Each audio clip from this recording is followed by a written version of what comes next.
السلام علیکم ورحمۃ اللہ وبرکاتہ۔ آ، آپ سب لوگ خیریت سے ہوں گے، اور آج انشاءاللہ جو ہمارا ٹاپک ہے وہ ٹاپک بہت انٹرسٹنگ ہے۔ وہ ٹاپک ہے قرآن مجید اور ہم، یعنی ہمارا قرآن کے ساتھ کیا ایٹیٹیوڈ ہے، ٹھیک ہے نا؟ تو دیکھیں، ہم جو ہے قرآن مجید میں کہا گیا ہے ان اقیم الدین ولا تتفرقوا فی، کہ اللہ تعالیٰ کا جو سسٹم ہے اس کو قائم کریں اور اس معاملے میں کسی بھی قسم کی فرقہ واریت میں نہ بٹیں، ٹھیک ہے نا؟ اور سب کو پتہ ہے کہ اللہ تعالیٰ کا سسٹم کیا ہے۔ حقوق اللہ میں یہ ہے کہ اللہ تعالیٰ کا نظام جس میں عدل اور انصاف ہے اس کو قائم کریں، یا حقوق العباد دونوں کے اندر۔ جبکہ آج ہمارا کیا ایٹیٹیوڈ ہے؟ آج جو نان مسلموں کا سسٹم ہے وہ یہ کہتا ہے کہ بھائی مرد جو ہے وہ بڑا نہیں ہے عورت پر، جبکہ قرآن کیا کہتا ہے الرجال قوامون علی النساء، مرد جو ہے وہ بڑا ہے۔ اس کا مطلب کیا ہے؟ کیا اس کا مطلب یہ ہے کہ مرد عورت پر زیادتی کرے، اس کو مارے پیٹے، اس کے اوپر چیخے چلائے؟ ہرگز یہ مطلب نہیں ہے۔ اس کا مطلب یہ ہے کہ مرد جو ہے وہ کما کے لاتا ہے، عورت کا خیال کرتا ہے، عورت کی دیکھ بھال کرتا ہے، ٹھیک ہے نا؟ تو اس وجہ سے عورت کو بھی چاہیے کہ مرد اگر اس کے حقوق نہیں اس سے چھین رہا تو وہ اس کی فرما برداری کرے، ٹھیک ہے نا؟ جبکہ ویسٹ یہ کہتا ہے کہ نہیں بھائی، عورت جو ہے وہ بالکل آزاد ہے۔ یہ بات بھی صحیح نہیں ہے، یہ بات بھی صحیح نہیں ہے، ورنہ اس سے آپ دیکھیے کہ ویسٹ کے اندر سسٹم ڈسٹرب ہو چکا ہے اور شادیاں نہیں ہو رہی، وہاں پہ سارے غلط کام ہو رہے ہیں۔ کس وجہ سے؟ ان کے غلط سسٹم کی وجہ سے۔ تو بہرحال اسی طرح قرآن مجید میں یہ بھی ہے کہ مرد اور جو غیر مسلم ہیں ان کے مطابق یہ ہے، مغرب کا جو سسٹم کہتا ہے وہ یہ کہتا ہے کہ مرد اور عورت کی وراثت جو ہے وہ برابر ہے، جبکہ ایسا نہیں ہے۔ قرآن مجید کہتا ہے للذکر مثل حظ الانثیین، مرد کا عورتوں کے برابر حصہ ہوگا، یعنی مرد کا دو عورتوں کے برابر حصہ ہوگا، مرد کا جو ہے وہ حصہ دو عورتوں کے برابر ہوگا، ٹھیک ہے نا؟ یہ قرآن مجید کا سسٹم ہے۔ اور یہ جو ویسٹ کا سسٹم ہے، تو ویسٹ کے سسٹم کو تو قرآن بالکل بھی ایگری نہیں کرتا، جو ویسٹ کی باتیں قرآن کے خلاف ہیں اس کو۔ اسی طرح آپ دیکھیے ویسٹ کا سسٹم یہ بھی کہتا ہے کہ LGBTQ یعنی مرد کا غلط کام الاؤڈ ہے، جبکہ قرآن کہتا ہے کہ جہان کے سارے لوگوں میں سے تم ہو مردوں کے پاس جاتے ہو، یعنی اتأتون الذکر آیت ہے کہ تم جاتے ہو مردوں کے پاس، یعنی عورتوں کو چھوڑ کے۔ اسی طرح ویسٹ کا سسٹم کہتا ہے کہ بھائی زیادہ بچے پیدا نہیں کرو، اور اگر زیادہ بچے پیدا ہو رہے ہیں تو اس پہ پابندی لگاؤ، ان کو قتل کرو، ان کو ڈراپ کرو، جبکہ قرآن کیا کہتا ہے وَلَا تَقْتُلُوا أَوْلَادَكُمْ، اپنی اولاد کو قتل نہ کرو، ٹھیک ہے نا؟ مثال کے طور پہ آپ کو اللہ تعالیٰ اگر زیادہ اولاد دے رہا ہے تو آپ کہہ رہے ہیں کہ نہیں میں ان کو قتل کر دوں، میں ان کو کہیں چھوڑ کے آ جاؤں، یہ چیز صحیح نہیں ہے، ٹھیک ہے نا؟ اس چیز سے قرآن اور حدیث منع کرتا ہے کہ آپ اپنی اولاد کو قتل نہ کریں، اس سے فتنہ، فساد اور معاشرے میں تباہی یہ پھیلے گی۔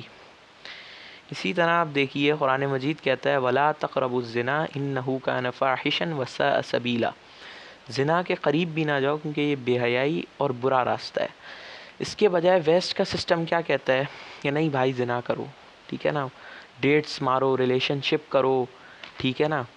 قرآن مجید میں اور اسلام میں یہ حرام نہیں ہے کہ آپ لو میرج کریں، کسی لڑکی کو پسند کریں اور پھر اس سے اسلام کے مطابق نکاح اور ولیمہ کریں، یہ حرام نہیں ہے۔ لیکن اس لڑکی کو پسند کر کے اس کے ساتھ ڈیٹیں لگانا، اس سے ریلیشن شپ کرنا، ٹھیک ہے نا، اسے ہیرس کرنا، اسے چھیڑنا، اور پھر اگر ہم یہ کام ٹوپی داڑھی لگا کے کریں، عبایا پہن کے کریں، تو یہ بہت غلط کام ہوگا۔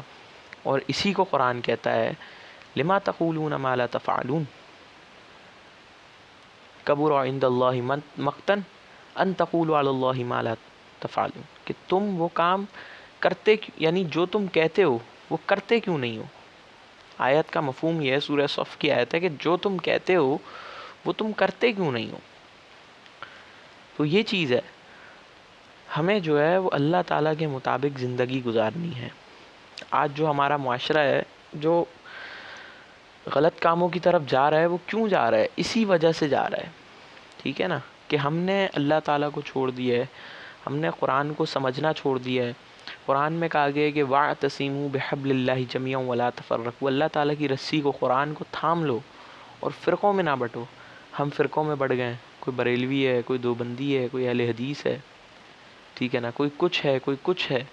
بھائی ہمیں چاہیے سنی شیعہ سب ایک جگہ اکٹھے ہو جائیں.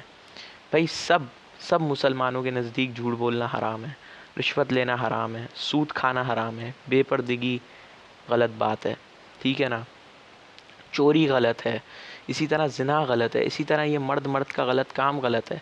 بھائی کم از کم ہم کامن ٹرمز پہ تو اکٹھے ہوں. اللہ تعالیٰ بھی قرآن میں کہتا ہے کہ تعالوا الی کلمۃ سواء بیننا وبینکم الا تعبدوا الا اللہ. اے نبی یہودیوں کو کہہ دو کہ ان چیزوں کی طرف آؤ جو ہم میں اور تم میں کامن ہے، کہ ہم نہیں عبادت کریں مگر ایک خدا کی.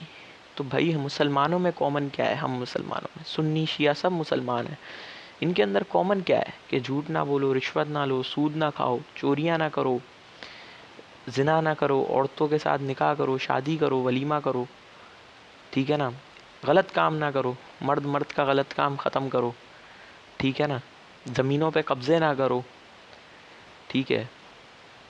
تو یہ سب کام ہم کر رہے ہیں، تو پھر ہم کہہ رہے ہیں کہ برکت نہیں ہے. سن لیجئے یوسف علیہ السلام کا قرآن میں واقعہ ہے. آج میں کسی پہ تنقید نہیں کروں گا، بہت میں نے تنقید کر لی. اب میں آپ لوگوں کو پیار محبت سے سمجھاؤں گا کہ دیکھیے یوسف علیہ السلام کا واقعہ ہے. اس میں یوسف علیہ السلام، اگر آپ سورہ یوسف پڑھیں تو یوسف علیہ السلام کیا کہتے ہیں کہ بھائی مجھے، آیت کا مفہوم ہے سورہ یوسف میں کہ یوسف علیہ السلام کہتے ہیں مجھے جو اللہ تعالیٰ نے عزت دی وہ اس وجہ سے کہ میں خوف خدا اختیار کیا. خوف خدا کیا تھا؟ کہ انہوں نے لڑکی کے ساتھ غلط کام نہیں کیا، ٹھیک ہے نا، لڑکی کے ساتھ غلط کام نہیں کیا. اسی طرح انہوں نے کہا کہ میں نے صبر کیا. صبر کیا کیا کہ ان کے بھائیوں سے نے ان کے ساتھ اتنا برا کیا، لیکن پھر بھی جب ان کے بھائی ان کے پاس آئے اپنا حق لینے کے لیے تو انہوں نے ان کا حق دیا. اس وجہ سے اللہ تعالیٰ نے یوسف علیہ السلام کو عزت دی، برکت دی، سکون دیا. آج ہم لوگ دیکھیں کہ ہم لوگ چھوٹے بچوں کے ساتھ غلط کام کرتے ہیں، ٹھیک ہے نا، مدرسوں میں اللہ رسول کے نام پہ، دین کے نام پہ جھوٹ بولتے ہیں، بچوں کے ساتھ غلط کام کرتے ہیں، عورتوں کے ساتھ غلط کام کرتے ہیں، ٹھیک ہے نا. آج ہم دیکھیں کہ ہمارے ہاں کوئی مر جاتا ہے، اس کے بعد ہم اپنے بھائی بہن کا حصہ کھا جاتے ہیں وراثت میں، زمینوں پہ قبضے کرتے ہیں، ہم کچرا پھیلاتے ہیں روڈ پہ، ٹھیک ہے نا. اور اسی کے بارے میں قرآن میں کہا گیا ہے وَصَدُّوا عَن سَبِيلِ اللَّهِ، کہ اللہ کے راستے سے روکنا. سورہ منافقون میں کہا گیا ہے کہ منافقین لوگوں کو اللہ کے راستے سے روکتے تھے. آج ہمارا کردار وہی ہو گیا ہے. ہم اگر گلی میں بیٹھیں گے تو جھوٹ بولیں گے، رشوت لیں گے، سود کھائیں گے، منہ میں پان، گٹکے، نسوار، چھالیا اور ہر طرح کا گند بھریں گے، ٹھیک ہے نا، لوگوں کو گالیاں دیں گے، روڈ پہ تکلیف دیں گے، مسلمانوں کو کچرے پھیلائیں گے، گند کریں گے، اور پھر ہم بولیں گے کہ میاں حج بھی تو کرنا ہے، میاں داڑھی بھی لمبی کرنی ہے. بھائی یہ سب کام کرو، لیکن کیا آپ خود اپنے سے پوچھیں کہ میرے اعمال صحیح ہیں؟ رسول اللہ فرماتے ہیں کہ ایک بندہ اللہ سے دعا کر رہا تھا، اللہ کہتا ہے میں تمہاری دعا کیسے سنوں؟ تمہارا کھانا حرام کا، تمہارا پینا حرام کا، تمہارا پہننا حرام کا، تمہارا اڑنا حرام کا. کیا ہمارے اعمال صحیح ہیں؟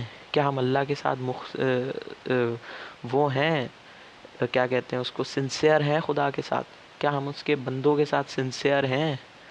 اگر نہیں ہیں تو پھر معذرت کے ساتھ اپنے اعمال صحیح کیجئے پہلے، ٹھیک ہے نا، اور پھر جا کے کوئی کام کیجئے.